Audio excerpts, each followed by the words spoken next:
God is consistent. All of my days, he has been faithful. All my life, he has been so good. He's a consistent friend.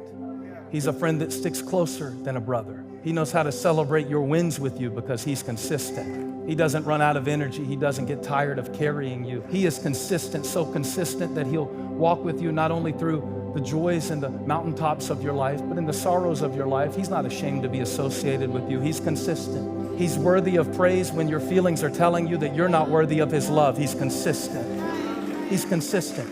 He relates to you on the basis of what he did for you, not what you do for him. So even if you hadn't done it right lately, he's consistent.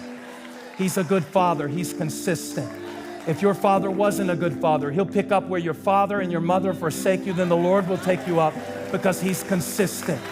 I'm celebrating today that he's consistent, that I've never seen the righteous forsaken nor his seed begging bread. He's consistent. That there's never been a time that I called to him and he was busy with another one of his kids that he liked more. He's consistent. How many have found him to be consistent, and you can testify and come into agreement that he's consistent?